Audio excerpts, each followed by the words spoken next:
This video was inspired by an article I found online written by a fellow Toon named Comrade.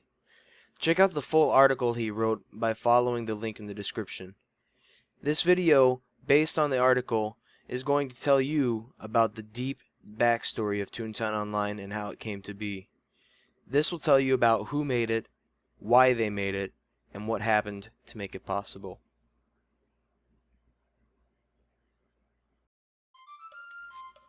Toontown Online was a multi-online award-winning, massively multiplayer online role-playing game, known as an MMORPG for short.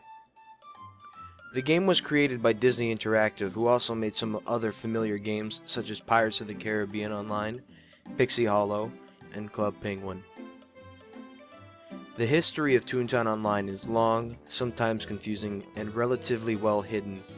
However, with the information I've obtained, I'll try to explain as much as I can about the history of Toontown.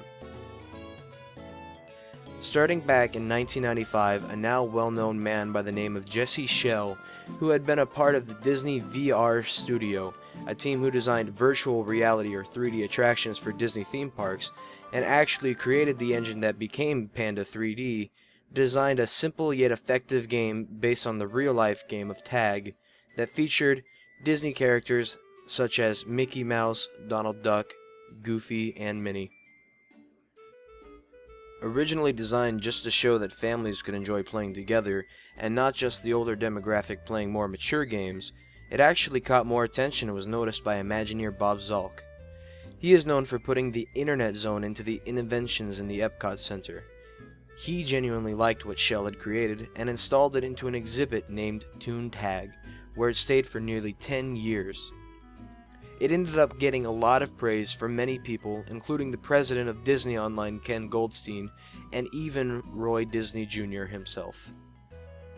A short while after Toon Tag was introduced, Schell and a fellow VR studio member, Mike Goslin, became concerned that essentially their days of creating attractions for the theme park would be limited and that the studio may be shut down. This influenced them to think more about gaming and the idea behind family gaming, and eventually led to the concept of the massively multiplayer online theme park, which would involve almost 20 different MMOs. They went and pitched it around for quite a while, and it was eventually picked up by Disney and thus was put into progress. Realizing they needed to make a prototype, they decided that they would make an MMO off of the at-time in-production movie Atlantis: The Lost Empire, being named Atlantis: The Online Empire. Some early ideas for this MMO include early players in the game being Atlanteans, and then once you've progressed more into the game, you'd become one of the explorers coming to Atlantis. However, it was not thought of fondly by the marketing team because they believed that it was meant to bring in 7 to 12-year-old audience members, and they didn't think that fit the audience that the movie would bring in, which led to an eventual closure of the project. Closing it actually ended up becoming a good idea, as the movie didn't exactly become the hit Disney had hoped for. After scrapping the Atlantis idea, they had regrouped and decided upon a new idea for their next MMO. It was an idea that would set the MMO in a world in which cartoon characters lived peacefully together, a world not only involving Disneyland as a theme land, but also featuring characters and the Toonie world that was shown throughout the movie Who Framed Roger Rabbit. This idea was none other than the idea that eventually led to the MMO Toontown Online. With a budget of about 5 to 6 million and a team ranging from 15 to even 50, they began development, and it had begun in the year of 2000. The main focus the whole time was always the family concept. They chose for light cartoony colors and a fun lifting atmosphere, as well as including many familiar faces of Disney, giving a sense of living in a whole new world. It would give a sense of escapism during play sessions, which in turn would also give more incentive to play the game. Not only that, but it made the game completely family friendly for the casual audience, opting for colors and a cheery atmosphere rather than an endless arsenal of guns or a gigantic evil monster to slay.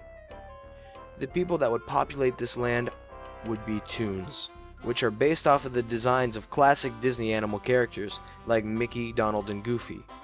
Toons have a simple life and love nothing more than making others laugh with tons of jokes and gags to pull. In Toontown's beginnings, it was a difficult decision deciding on which game engine would be the best to build an MMO on. They weren't completely sure on whether to build their own engine or to simply use one of the many commercial engines out there. Back when the VR studio was still developing digital attractions for Disney amusement parks, they had already created various engines for said attractions that were built off of other commercial toolkits. Despite this, the studio still thought it was important that they create a brand new engine entirely from scratch. One of the reasons of this was because they realized the importance of keeping an MMO running and constantly adding content to it, and how much work it would take to keep it going smoothly. Sure, it may have been a cheaper alternative to go with a licensed engine, but there were also plenty of problems that would come along with that with MMOs. If the owner of the engine were to, say, go out of business soon after the game was released, it could create a great deal of problems for the future of the game, possibly even leading it to being closed entirely. Another reason for creating an original engine is that it allowed the team to not only have full access to the source code of the engine, but it also allowed them to create a more original and more unique look to the game's graphics.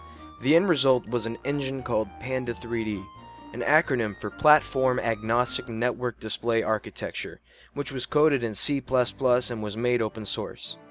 Some of the features that were essential to Toontown's look and feel were the soft skin animation, which was necessary for the squash and stretch style animation, and the particle systems which were used in explosions during battles, and even the snow falling from the sky. All sounds for the game was handled by a company called Sound Deluxe Music Design Group, with known composers of the songs being Jamie Christopherson and Cody Westheimer. The Toontown team also licensed the Miles Sound Library, which is owned by Rad Game Tools. On the subject of graphics, it's time to talk about Toontown's art style. The initial direction of the art style was headed by Felipe Lara, Bruce Woodside, and Diane Liu, with Felipe Lara being the art director of the game. The game was obviously heavily influenced and based upon the classic Disney look, especially in the toon and environment designs, which borrow many elements from classic Mickey Mouse cartoons. Also, you'll see many similarities to areas in Mickey's Toontown Fair, an area in Disneyland, like Donald's Boat, the Trolley, Toon Hall, the bank, and many more. The Cogs, whose art style was headed by Disney veteran Bruce Woodside, were given a very unique look which didn't resemble any of Disney's usual art styles, but being so different, it only helped contrast the differences between Toons and Cogs more effectively. In Comrade's article, he interviewed Jay Friedman, who joined the art team in 2002 after previously living in San Francisco, where he worked with companies EA, Rocket Science Games, the 3DO Company, and Sega Soft. He was tasked by the VR studio to design and create the many different locales featured in Toontown. In response to his experience doing art for Toontown, he said, "As the game expanded, the majority of my contribution was developing the look and constructing the world of the Cogs. I was the primary concept artist in this area, working under the supervision and art direction of Felipe Lara." Some of Friedman's personal favorite works include most of his Cog stuff, more specifically being the Cog train station featured in the game. Another notable thing that they kept in mind was that they needed a safe form of conversation between thousands of Toons that wouldn't be easily exploited or messed with in order to try to say anything that a kid playing the game shouldn't hear. They came up with the speed chat design of a quick conversation tool, and unlike other predecessors of this type, it was very successful in what it tried to do and what it achieved. A big part of Toontown's appeal is that it keeps things very simple overall, but never so simple where it feels dumbed down to keep children interested. Toontown is very much an RPG, though not quite as complex as most others that usually contain many different values and statistics to keep up with in order to fully master the combat system. The team's major job concerning combat in Toontown was to keep the same fun, addictive nature of most RPG games, while also simplifying it to make it far more accessible to a broad audience.